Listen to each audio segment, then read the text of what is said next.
Hello, I'm Carrie Gard, and welcome to Tea Time with Tech Founders. Not to be confused with my other show for marketing leaders, I started this show in an effort to tell startup stories. I love a good story, and I work with so many startups, and I never get the chance to really hear how it all started, where it all started, and then that feeling of like this new beginning.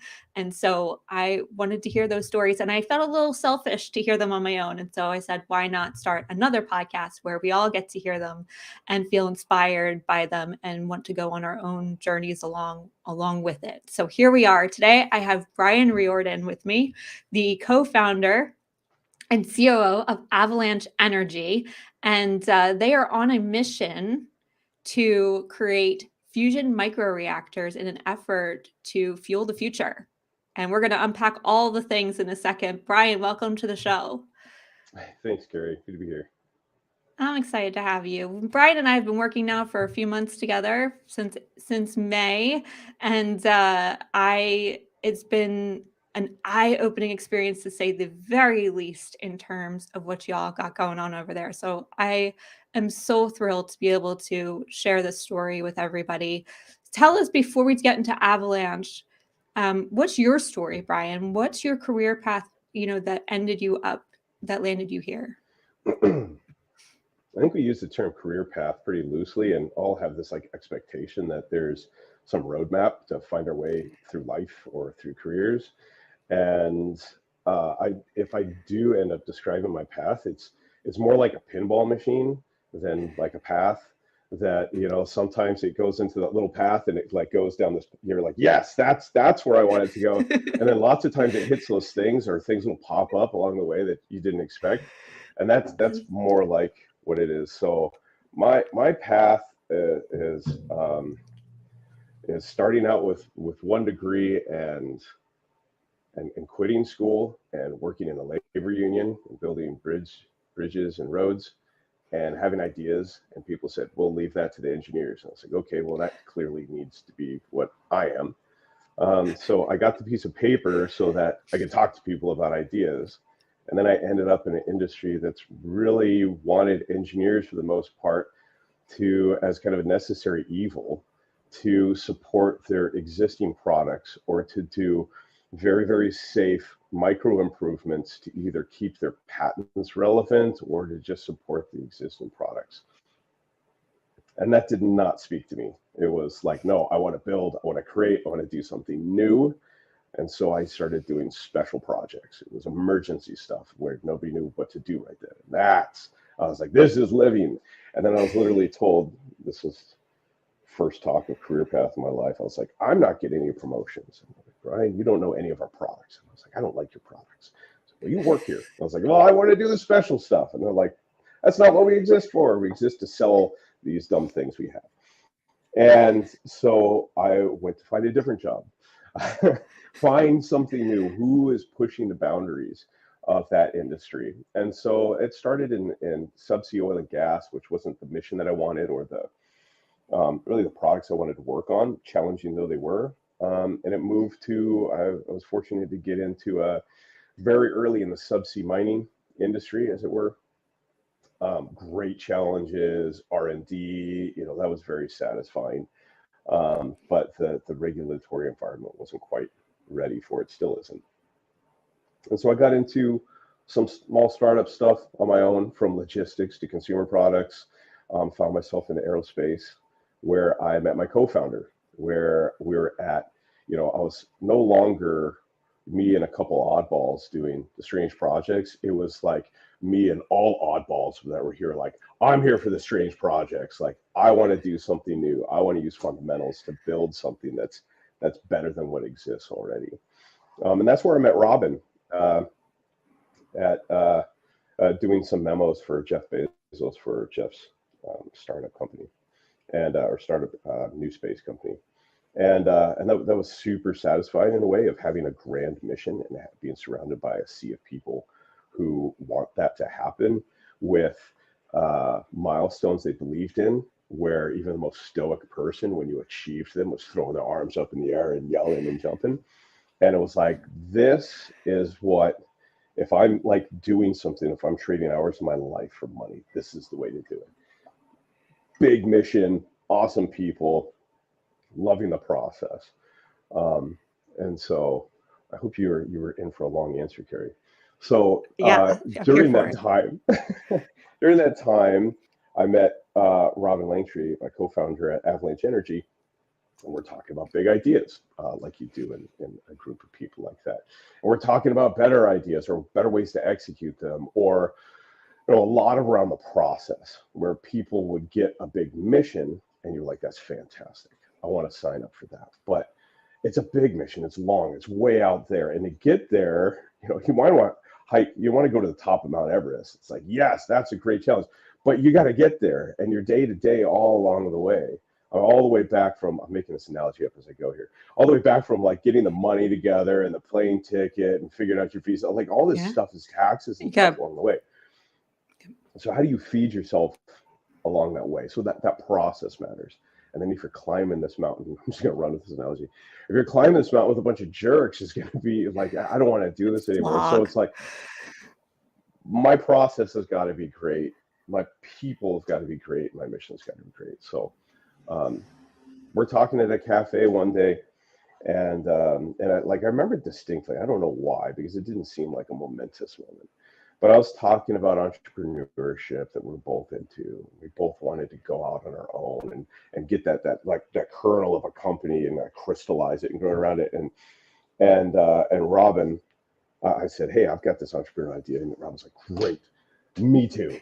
Okay, you go first. And so I fork into a bite of salad, and he goes, "I want to build a fusion reactor." I was like, "Okay," And in my mind, I wanted to respond with like, well, mine was a teleporter, like something kind of sarcastic because it was so audacious, even for a bunch of open minds. People are like, "Oh boy."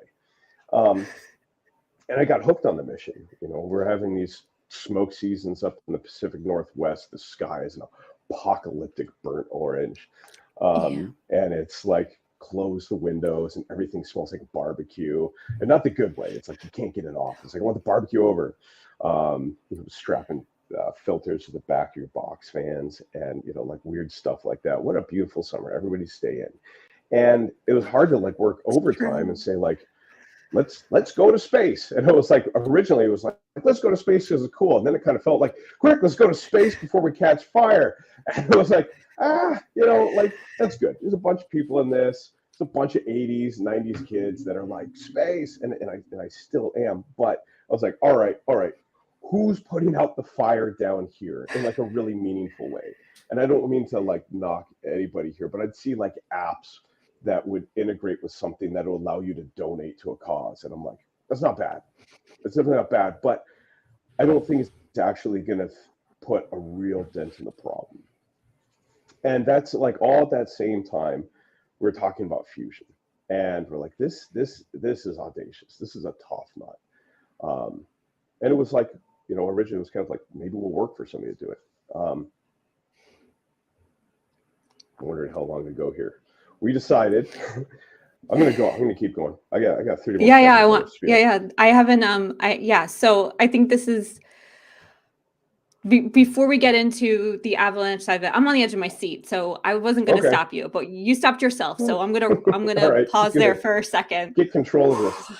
and take a breath, because wow! First of all, if you haven't figured Brian out yet, he is a master of the story in terms of like giving us a oh god, what's it called? Oh none he's gonna tie everything to something we all can understand, like climbing Mount Everest, and it's gonna be brilliant, and there's gonna be lots of them. They're amazing.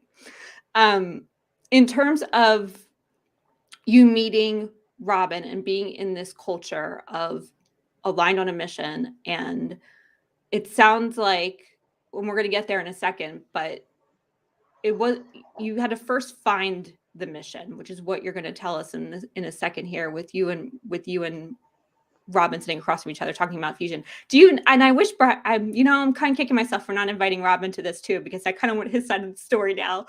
No. Because, he's bringing to the Let's just let me table dominate it. fusion, but where did he even because the way you're saying it is that it's so, and I think I've been hanging around you too long now because this doesn't feel left field. It feels like, no, we should just be doing fusion and that's just the way of the world. But like when he approached you, it was like, you're out of your mind, dude. This isn't possible and you're a crazy person. So like, where did he even get the idea?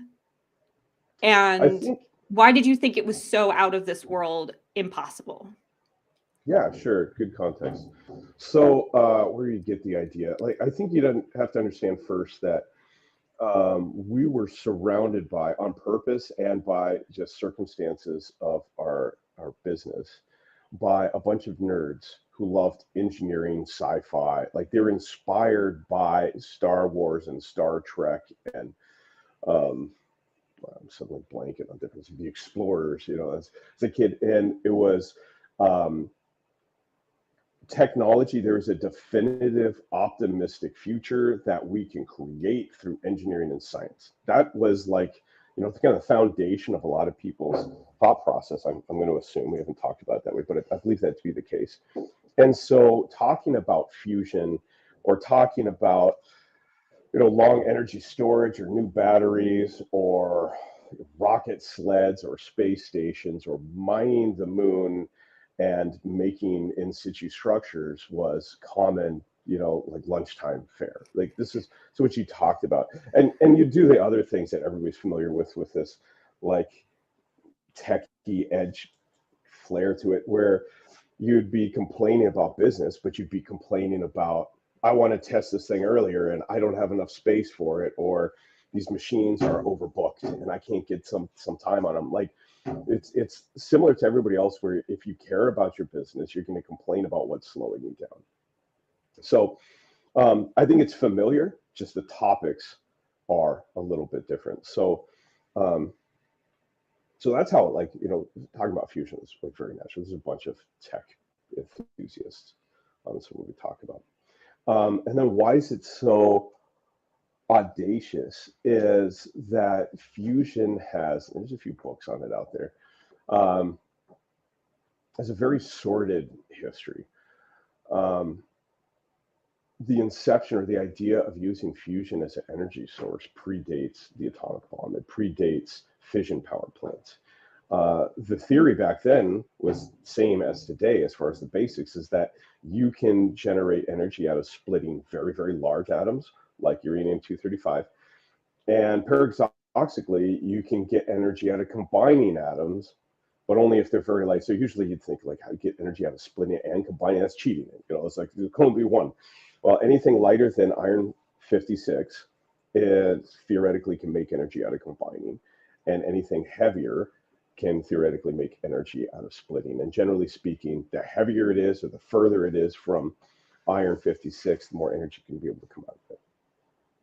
So there have been a lot of machines and a lot of theory since the 40s of trying to crack fusion.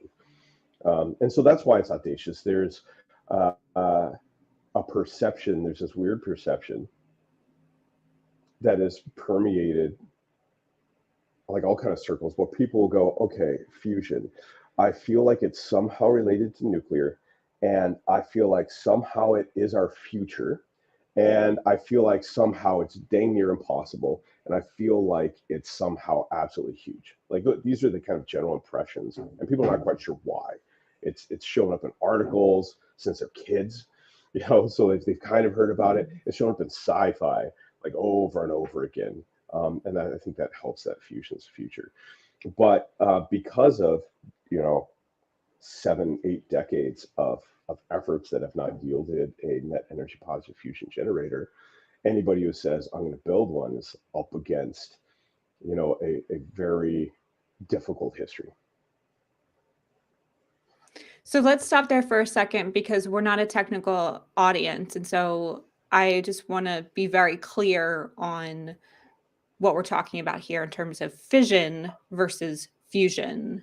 So fission is the thing that the atomic bomb was made from. It's very radioactive, and in some cases, less case now, but back then, very uncontrollable. And that's why kind of scary for us non-techies. Fusion, right? Can I add to that? Yeah, so please. you're right. big atoms, lots of neutrons, lots of protons. Um, and when it splits, it can split into more, and it can split into more. And when it splits, it fires off small particles that hit other ones that split those. And so it creates a chain reaction, which, if you have enough of it, a critical mass of it, it can continue the chain reaction, and it could be a bomb. And it makes it nice for your fission power plants with those like iconic parabolic cooling towers, is because you almost need to stop it. And that's where I think fission gets a bit of a bad name. It does have long-lived radioactive waste. It does have the risk of nuclear proliferation to various extents, depending on the architecture of the power plants. But all the ones you see out there are like Gen 1, which is like we've gotten so fearful of it, we haven't been able to improve it. And so we were stuck with the things that weren't, as safe. So absolutely right. Sorry, carry on the fusion. No, that's important. It's nice to understand the science behind why we're afraid of this thing, because if we understand it, we could be less afraid of it, which I think is important, because from everything I'm understanding on both fusion and fission these days, now that I'm actually like enveloped myself in the world, is that they're working now to create fission plants that are actually more sustainable and better for the environment, because they're so energy rich. And so now, right technology, there is ways to sort of combat the downsides. So that is something that is in the works, and it is helpful to know that it is manageable, and they've done a great job, and they're working towards making it even more manageable. It's not necessarily the answer, though. So fission is the splitting of atoms. Fusion is basically how the stars in the sun work, right? Correct. So fusion is, again, you're trying to combine atoms. And if you recall back in your chemistry class, you've got this nucleus right here, the size of my fist, and the electron that we'll call orbiting it, that's a little simplification, is I don't know, 20 miles away. It's just, I don't know what the actual scale is, a long ways away. So there's this huge distance. So if you want to take one atom's nucleus and stick it to another, you've got those electrons interfering. So you've got to strip those off. And if you get four states of plasma, so solid, liquid, gas, plasma, more energy will climb up those states of matter. If you put enough energy in it, you'll strip off those electrons so they're not interfering with the nuclei. That's where usually we start talking about how hot a plasma typically is. So again, oversimplification, but we're trying to get those nuclei together. So the electrons get out of the way, and now you've got this nuclei that has at least protons. So hydrogen would have a proton and a proton. If you wanted to fuse hydrogen, you've got to overcome that repulsive force, that Coulomb barrier, this charge interaction of two positives that repel each other, just like two north poles of magnets. And if you imagine, my dumb mental model here is that you've got two forces that are at odds with each other. You've got the strong nuclear force, which will hold them together if they're touching, and you've got the Coulomb force, which is keeping them apart. And so like my mental model is two Velcro covered magnets. The Velcro is super strong. And if you could possibly get them to touch, then they'll link and they'll stay that way. And if you just imagine taking these things and squeezing or maybe standing on it and then like taking them apart and maybe if I slamming them together. And that's essentially what we do, is we try to slam them together. One way is thermonuclear, as the name suggests. You use heat. So if you heat something, it starts to vibrate. If you heat it more, it vibrates more until that vibration results in enough kinetic energy to overcome that repulsive force, and they stick together. And when they stick together, they release energy in the form of a high energy particle. And we're talking about millions upon millions of degrees of heat to get that vibration possible. It's not like boiling a kettle.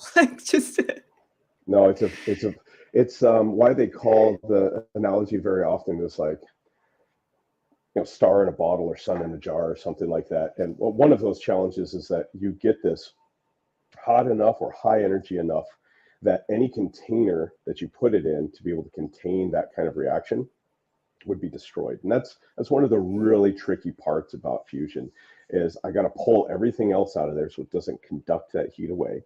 I got to get it in the middle somehow of this chamber so it doesn't damage that chamber. And then I need to get it hot, I need to get it dense, and contain it for that long period of time. And how do you do that without damaging the container? And you're squeezing it and it's trying to squirt out every which way.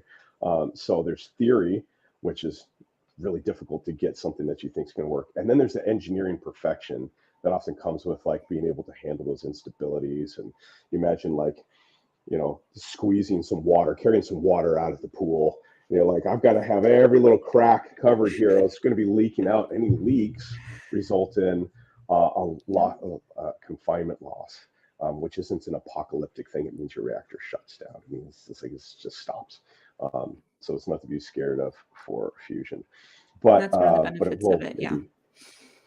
Yeah, you perturb its happy conditions at all, and it just stops with that. I'm not doing what you want anymore. Like make it perfect, or I don't do anything. So it's not this runaway thing. So it's good. So we don't fear it, other than like, please work for me. This time, like, no, okay, I've got to make this more perfect. I've got to make this more perfect. So it's got some similarities, but it's a very different beast. And that's why it's so hard. That's the difference between fission versus fusion. It's one thing to split the atoms, and then you could just set off this chain reaction, which is relatively easy to do comparatively to actually creating these perfect conditions to get fusion actually happening and working. So that's why when you're sitting across the table from Robin, he's like, we're going to build a fusion reactor. You're like, you are out of your mind. Yes. Yeah, it was like, well, I'm going to shut up and listen politely, but I am highly skeptical, which by the way, is probably still the right thing. Like anybody who has such an audacious claim, like it's going to require, like, there's a high burden of proof to be able to start believing it. So we're not going to dispel that. It's not something easy, maybe easier. It's got different challenges. But there's a cautious optimism that we maintain through greater scientific evidence and engineering that we do. So what was the moment where you were like,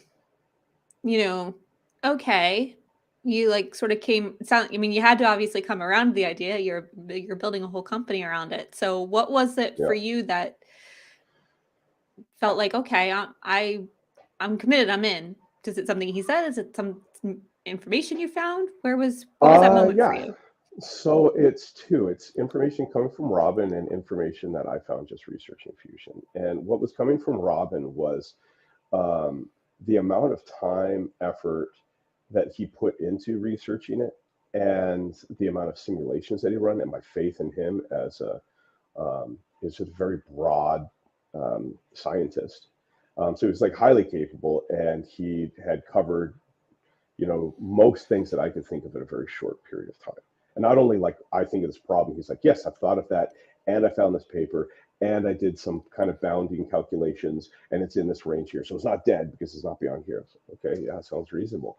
And so I had to educate myself quite a bit too, to like talk intelligently at all about, it's like 9 months of reading stuff and getting hooked more and more.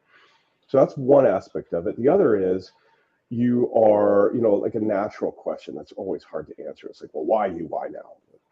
Okay, why me? Well, first, we haven't done it yet. So why me trying? Well, because I care, and we've got a great team of people to work on it that are inspired by the idea and the work we've done so far. That's why us so far. But the other is the environment. You're always comparing yourself to somebody else.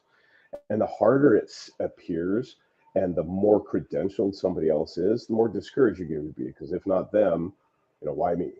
If nobody had tried it, okay, why not me? Yeah, nobody's tried it. A lot of smart people have tried. A lot of money has gone into it, like just billions and billions of dollars. So why us? It was looking at the history of it. So there was, I don't have the timeline exactly right here, somewhere in the up into the 80s, a bunch of different research on different ways to do it. And again, there's not like 6, 7 ways to do it. Like we can easily talk about it in a set number of ways, but the nuances, the different architectures are probably infinite. How many different ways? How many different sizes? How many different? There's so many combinations, and there was a lot of stuff looking at it, a little bit poorly funded, kind of limping along. They would discover something, they'd create something that we now know as a hurdle. It took them, $10 million to figure out, I've got to fix this. Now I know that. That means $10 million I don't spend. But so we're in the 80s. I mean, like we've got ITER that's being built right now. It originally stood for the International Tokamak Energy Reactor or something like that. Now they say it stands for, it's like Latin for the way. But Gorbachev and Reagan agreed, let's do this. Let's build this tokamak. And the international community joined and they started building this thing that's still not, it's going to be running with deuterium tritium in like 2035. And it's like, I don't mean to rip on ITER, but the timeline is so long. And there's brilliant people working it, but it's so long and it's so expensive. And that money to fund it, to demonstrate, this is my take on it, to demonstrate our commitment to this project, we drained funding from all sorts of other investigations. The optimism over tokamaks in the 80s was huge. It's like, we're going to do it. This is it. We just need enough money, enough people. And so all those other investigations, the money just was gone. There wasn't money for the research, the student pipeline, like all of that stuff went away. Right around that same time, and this is why Charles Seif has a book called The Strange History of Fusion and the Science of Wishful Thinking. So I think he's a little light on the science aspect of that, but it tells part of fusion's sordid story is that we had this cold fusion debacle. That whole thing where I said you get these things that don't want to be close, you're gonna have to put energy into it, just like you imagine. We're like, we can't just sit there and look at these atoms and then they like overcome that force. That's what people were saying. And there was an experiment, a couple of experiments that happened. I feel like these poor guys get their names used so often. I'm not going to do it, but it was flawed. It was overly optimistic. It wasn't fully vetted right before a very excited publication came out that was proven wrong, and then another one came out somewhere else and was proven wrong. And then Argentina had this wild thing where this German guy came over and claimed he broke fusion, and the president of Argentina was like, haha, Europe, haha, America, we did it first. And this guy's like blowing up TNT and like just weird stuff. And so there's all these heretics that created this. There's no money. There is like this hurt, the scientific community is like, man, we're coming to laughing stock here. Let's be really careful. Let's be more conservative here. And there's certain topics like fusion that got to be one where it's like, I'll talk about it, but let's make sure nobody else is watching. And we're just very careful about our messaging. And that damaged the pipeline. It damaged the industry. It made people scared of doing things that weren't already mainstream due to the concerns over perception, which is valid in a way, but it also means that you're not going to get the research that you want. So lack of money, a scared environment of doing something new there. And then you had this infotech revolution where technology became simultaneous with IT stuff, and it was all communications. And if you're building hardware, like if you look at planes, if you look at cars, with the exception of some just recently EV stuff, if you looked at space until like 2010, there was like nobody's doing anything new. There was everything stagnated. Everybody was scared of doing something new. If you had any improvements in those things, it was bleed over from IT, from information technology. And so there wasn't an environment to fund this. Like even 2017, 2018, we couldn't get money. So there is this renewed optimism over fusion and saying, you know what? Yes, people didn't do it before. That doesn't mean we can't do it now. There's this renewed excitement over the profitability and the positive impact of hard tech. You see that in like Tesla, and you see that with space exploration.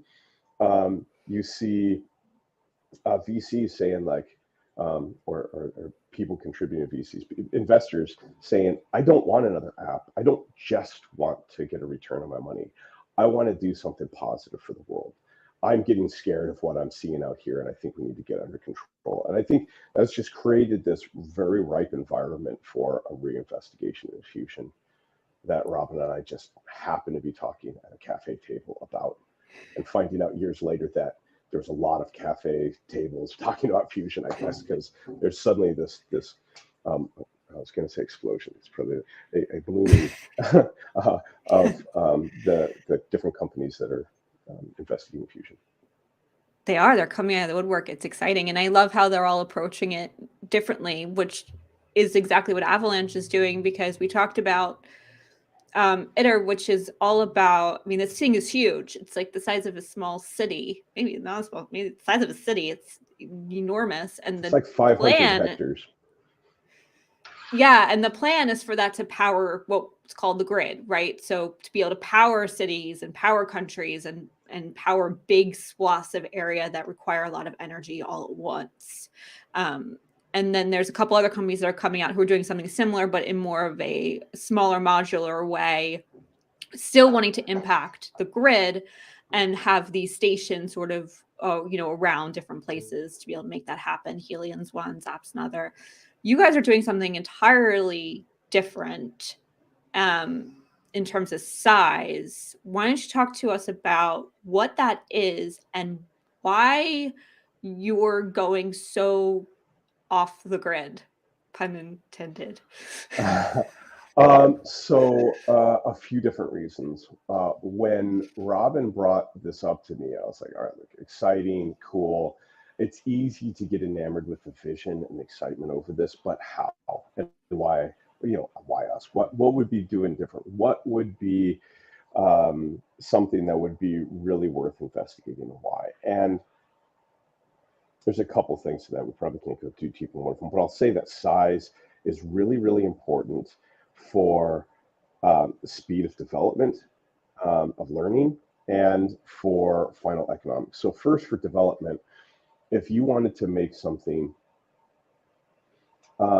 an engineered product the size of even my garage or a small house, which a small house would be a small reactor, you would have to start finding your strange, unique materials in large quantities and possibly in ways that you typically don't. And you'd be hiring probably quality controlled metallurgists for refractory metals and high entropy alloys and like strange stuff, high temperature superconducting magnets. And you don't just build it in house. You have to like stand up a supply chain because there's others doing it. It doesn't make sense for us to do it. These guys kind of do it. Let's train them to do it. So now we're collaborating with them, and I'm sending over my quality control people, and I'm sending over my metallurgists, and then they build it to this large size, and then we've got to have handling points on it to be able to lift it safely, and we've got to ship it from Japan, and we've got to make sure the season's right, and we've sea fastened it, and it shows up, and then we've got oversize, and it goes and it moves in, and now I've got to inspect it, and I've got to jig it, and it's like cranes and jacks and like all this stuff, and maybe you're machining it, and like we got to find a machine big enough, and there's this whole process and safety and supply chain issues. And if you're making something the size of a fire extinguisher, which is kind of close to what we're doing, you can get relatively low cost machining centers that lots of people use and lots of people are trained on. You can bring it in house. I'll buy that. It's $30,000 for that machine. We need tons of parts on that. That'll handle our biggest part. A $75,000 machine, 150,000. These are relatively low cost machines. So you can start doing stuff in house. And when you're buying materials, you're buying low quantities for your early prototypes, and you're buying them small. And the smaller it is, generally, the easier it is to find this stuff. We can buy stuff and get it within a week. Even some of our more rare stuff, a lot of stuff within 2 days. So our stock's low, and a person or two can lift it, and you don't send control people out somewhere else. You can do that in-house. You can do it quickly. You can train your people who really know how to do it. And when you get rid of all that overhead, you don't have this civil facility. It's like, let's make sure the foundation's right. We get a cart and you move it over there. So it's way, way, way faster, and it's way cheaper. And when it's cheaper, it also means, hi, I've been out of school for 2 years. I get this great idea. And it was like, that sounds like a good idea. Let's do a quick review. Yeah, it makes sense. Let's go ahead and build it. Go ahead. I don't, if it was $10 million, they're like, all right, bigger review, everybody in here. I need somebody more senior. I need a lot of vetting. Let's do some more analysis. And you can go quick when it's something low cost and fast to build. And you can get it in test and learn from it. So that's development. But then the story of being able to make things really complex that are cheap and available for everybody is mass production. And you're not going to do that for something the size of a stadium or a house. Our houses even are still built on site. It's economies of scale. It's a giga plant pumping these things through. And so that's the ultimate vision here is you rapid iterations and small components and small energy generator designs. And then later on, you work out a efficient manufacturing plan. You pump them through a manufacturing plant. So if everybody else is working on bigger ones, they're going to power the grid. What do you imagine, what do you feel like needs something that's this size? And one of the benefits I don't think we talked about, which I think lends itself to this, is that unlike batteries that need to be recharged on a regular basis, this is not endless energy, but like years worth, right, in one reactor. So you got this right size, you got this nearly endless energy. And so what do you feel like from a use standpoint that this would be necessary for? Yeah, so good question. So definitely the size helps with the development, and we think that the economies, the economics later on. It's also interesting in that, like right now, if somebody put a new power plant online and my house started benefiting from it, if I wasn't reading the news, I wouldn't know. They're electrons. I use them the same way. It's a commodity, and so I think the way that you're going to get people to really get excited about something new is not that many, not enough people are excited about a green alternative, a clean alternative. They're like, okay, good, I guess. I like fresh air. But my margins are pretty tight. I'm not going to make a decision change on how I live my life based on that. I make decisions because it's more economical for me, because it's faster, because it tastes better, because it's stronger, because it lasts longer, it's more convenient, whatever. Like it needs to be better. And it's going to be very difficult to do that to a consumer because you're not changing their capabilities. There's a caveat there, but for the most part, you're not going to be changing their capabilities. But if you had a fusion reactor, and how this stands is different than a battery, we'll talk about in specific power versus specific energy. And a battery will give you really good specific power. If you ever driven an electric vehicle, you push down that you get instant torque when you push down the pedal, and you can dump a lot of power into those motors quick. You can go fast, and 6 hours later, it's dead. And if you just had one of these, so far theoretical micro reactors, your acceleration may be slow. It can't dump that much power out fast. But then you get up to 60 miles an hour and you drive for 3 years. It was very high specific energy. So it's got a lot of energy in there. It can't dump it out super fast. So the final product will probably have a battery in it for peak load. But that creates, if you can take that power with you, that creates very different capabilities than being able to have electrons on the grid. And I think that's very exciting because there's some, I think we're going to find more and more, but it's very difficult to decarbonize a bunch of different things or increase their capabilities too. If you are transporting goods via shipping, you don't have many alternatives to be able to power that. Mobile power is not really being impacted by any other fusion effort out there. And the batteries that suddenly everybody wants to go everywhere have some rare resources in them that we're already feeling a supply chain stress on. And if you look at the mining techniques to get it, you're not going to feel as good about your green vehicle. There's a tax there. There's also weird things like you want to have a lunar base. NASA wants to have a permanent presence on the moon. Well, the moon's nights are 14 Earth days long. Your solar's not going to work. You're not. It's a long, cold, dark 2 weeks. Um, and I think it's called a fortnight. So it's very long and cold, and there's not many technologies going to help you there. And while solar panels have gotten amazing in space, they're good near the sun. You start drifting away from Earth, or you go in the shadow of anything, and they're not going to help you out. So so there's applications there that are very exciting. There is maritime transport and subsea power. There's a growing presence of unmanned underwater vehicles that are monitoring the ocean. They are looking at them for um, sustainable subsea mining, communications, a bunch of stuff like this that need power, and they don't.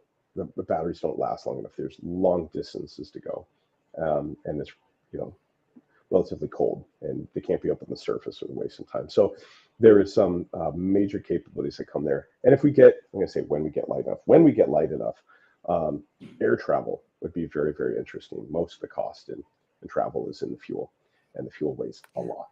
So if you can increase your capacity, increase your range, and fuel up every 3 years, like that's game changing. So these Especially are to the consumer who's aspirational. going to buy those flight Oh, tickets. absolutely.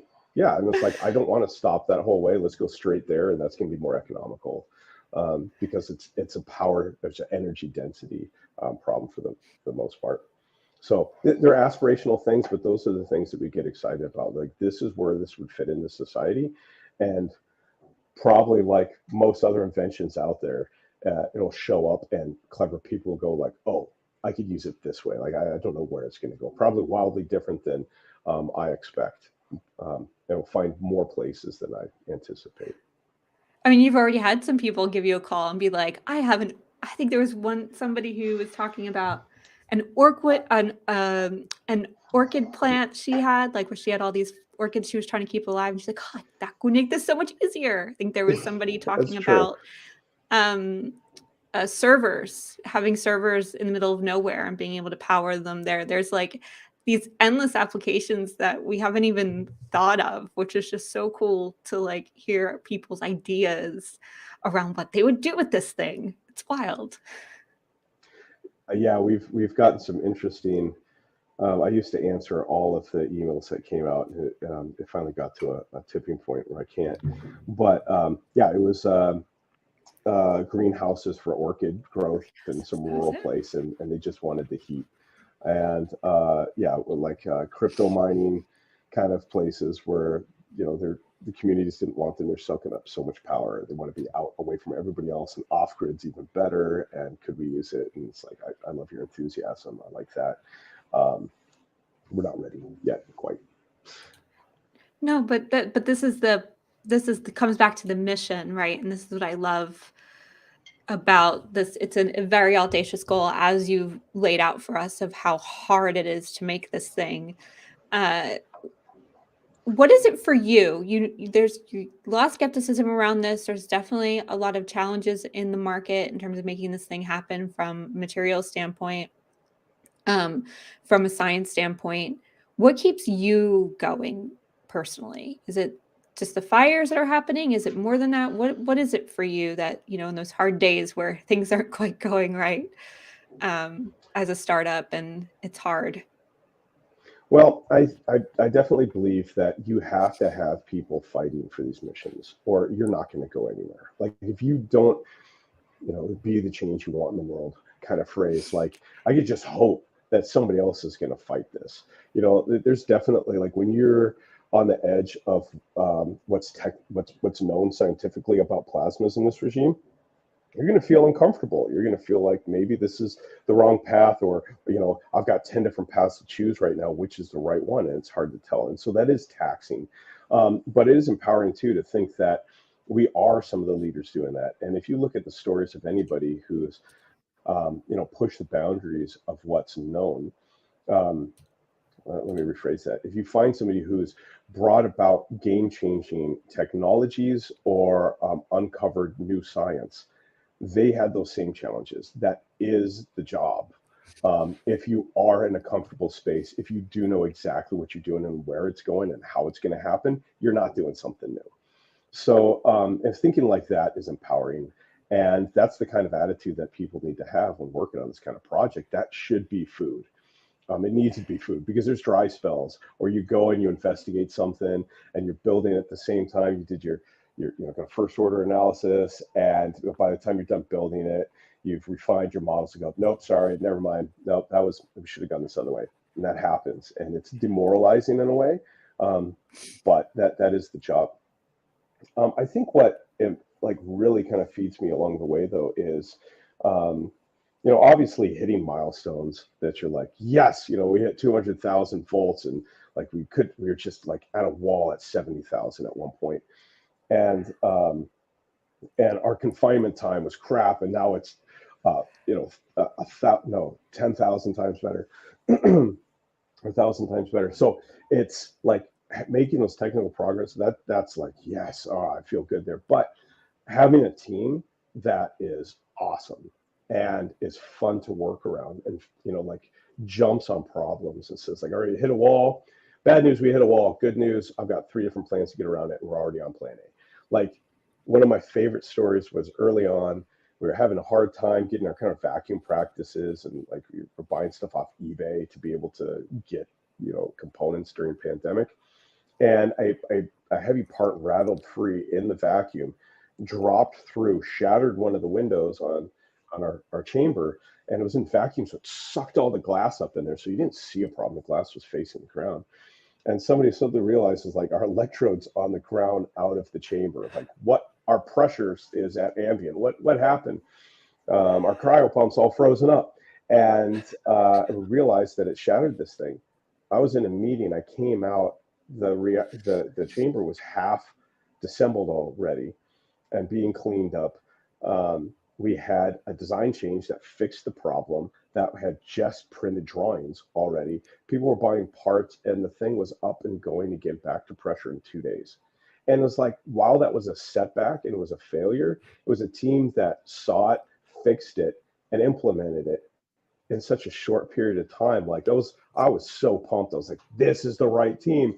And people were joking about it. And there was like a meme about this cathode breaking windows. And like, it was like, this is the environment I want to be in. So even in failure, having the right team that'll push through it and be able to joke and laugh and go, God, c'est la vie, here we go, let's fix it, is like, that's food too. Oh my gosh. Yes. Yes. That I could just feel the energy of that moment. So you mentioned the milestones of what you've been able to accomplish so far in voltage. Where are you now, and where are you trying to get to in terms of, that next milestone, that next piece of success, or you'll feel like, yes, momentum is still happening and we got this? It comes in a variety of ways. The key kind of like performance metrics for a fusion plasma, usually talk about in temperature. We get that temperature via voltage. So there's that. There's long confinement time, and there is high density. And so all 3 of those matter. It's the product of those that is giving you good insight into how good your fusion plasma is going to be. And so voltage is definitely it. The problem with our voltage right now is like we had one chamber and it was swapping 2 different experiments. So we're building another right now to be able to let it test on its own, and we've got a bigger crew there that's working on that, both the material scientists, the high voltage physics, and the power electronics people. So excited about that. 300 kilovolts coming soon. Then there's ion confinement time, which I mentioned. We've got a device that's focused on increasing ion confinement. But to be able to confine those ions longer, you got to get those ions in there. So there's a team doing that too. So it is higher current it is longer confinement of those ions that go in there. And as I said, like we've done, 1,000 times better, 10,000 coming soon, 100,000 after that. And we've got some theories that we're building to test. And then the last is density, and this is a tough one. So this starts off with a very high density electron plasma. Negative charges attract positive charges, and we have a way of mixing them so they don't recombine and slow each other down. So these are very, very hot electrons, very, very, very fast moving. Fractions of a percent of the speed of light, but it's still exceedingly fast. So I got to have a crisper answer to you. High energy, high density electrons, 300,000 volts, 10,000. I won't say how long. Longer confinement time. Yeah, triple product. Here, we're coming for you. And then that essentially gets the ultimate goal right now is what's called Q greater than 1, right? More energy out than you need to actually make it happen. And there's only been one company to do that so far. Well, man, fusion has so many asterisks to like understand. So there's Q plasma and there's Q engineering. Q plasma is, forget how much energy it took to create this plasma. Let's look at this plasma starting now. And then it reacted and it created more energy than was in the plasma before. So that's Q plasma. But it could have taken 10,000 times more energy to create that plasma. But Q plasma was recently, Q greater than 1 plasma was recently created a couple times at the National Ignition Facility in California. Q engineering is now sum up all those things that made that plasma and how much energy they take. So it's like if you took a wall plug, it's like I got to plug this in the wall, I got to get this thing started, spins up, it's going. You can unplug it, it's powering itself. That'd be Q engineering. Nobody's done that yet. So there's a lot of companies, a lot of smart people working on it. I suspect multiple people are going to crack it within the same year. The history of tough engineering problems seems to keep doing that. And there's the energy, the brain power, and there's cloud computing and particle and cell codes and magnetohydrodynamic codes. And there's a lot of stuff that's culminated recently that allows you to move faster and be able to explore your plasma digitally better than ever before. So there's a lot of reasons to be optimistic. Well, I'm on the train. I'm ready to go. So looking forward to continue to ride the wave with you here, Brian. In terms of what your let me think about this question in terms of rounding us out. You have a few things that need to happen in the next few months, like where you're trying to get to in this very moment. Hiring's a big one, yeah? Like you guys are trying to ramp up some. Hiring's always tough.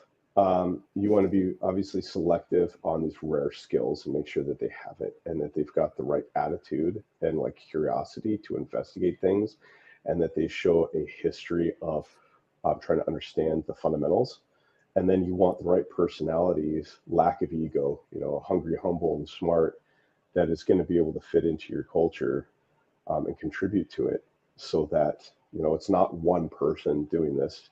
It's a team of people. And so they need to be able to, work with others. And that means there's a lot of no's.